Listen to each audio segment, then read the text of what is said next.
বলো রাজি? চল মা, মা তুমি এই বেয়াদবটাকে বলো ওর দেনমোহরের টাকা ও সময় মতোই পেয়ে যাবে। সেই সময়টা কতদিনের আমরা কি তা জানতে পারি? টাকা তো আর বাতাসে ওড়ে না, পরিশ্রম করে রোজগার করতে হয়। তাই দিনক্ষণ বলা আমার পক্ষে সম্ভব নয়। আমি শুধু এইটুকুই বলতে পারি, আমার জীবনের সবকিছুই হলো আমার মা। সেই মায়ের মাথায় হাত রেখে আমি কথা দিয়েছিলাম আমার বিয়ের দেনমোহর হবে 1 কোটি টাকা, আর সেই কথা আমি রাখবই। বুঝলে মামুনি, দেনমোহরে টাকা জোগাড় করার নাম করে মা ছেলে এখান থেকে কেটে পড়া ধান্দা করছে। মানে মানে খুব সোজা। আমরা কি করে বিশ্বাস করব 1 কোটি টাকা জোগাড় করে তোমার ছেলে এখানে ফিরে আসবে? আমরা কি করে বিশ্বাস করব তোমরা মা ছেলে পালিয়ে যাবে না? তাহলে তোমরাই বলো, কি করলে বিশ্বাস করবে যে আমরা পালিয়ে যাব না? একটা শর্ত মেনে নিলেই বিশ্বাস করব। কি শর্ত? শর্ত খুবই সহজ, তুমি টাকা নিয়ে ফেরত না আসা পর্যন্ত তোমার মা আমাদের জিম্মায় থাকবে।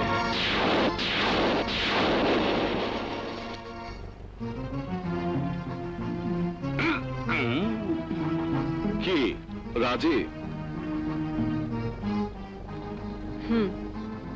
রাজি, তবে শর্ত আমারও আছে। আমার সন্তান যদি চৈতের দেনমোহরের কোটি টাকা পরিশোধ করতে পারে, তাহলে চৈতেকে আমার সন্তানের পা জড়িয়ে ধরে ক্ষমা চাইতে হবে এবং বলতে হবে আমার সন্তানই ওর যোগ্য স্বামী। জিজ্ঞেস করো চৈতিকে এই শর্তটা মেনে নেবার সাহস ওর আছে কিনা। মেনে নে চৈতি, কারণ টাকা বাতাসে ওড়ে না। টাকা ছাড়া ওকে তোর বাড়িতে চাকরের কাজ করার জন্য আসতেই হবে। চৈতি মেনে নেই। মেনে নে চৈতি, মেনে নে। মেনে নে চৈতি, আরে টাকা তো বাতাসে ওড়ে না, এই কথা তো ইকবালই বলেছে। ঠিক আছে, মেনে নিলাম। আমরাও মেনে নিলাম। না মা, তুমি তোমার কথা ফিরিয়ে নাও মা। তুমি কেন আমার জন্য জিম্মি থাকবে?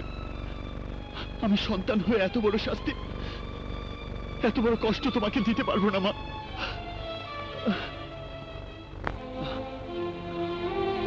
আমি প্রয়োজন ওর বাড়িতে চাকর। আর বলবি না। কে বলে তোর জন্য আমাকে শাস্তি ভোগ করতে হবে? আর কষ্টের কথা বলছিস?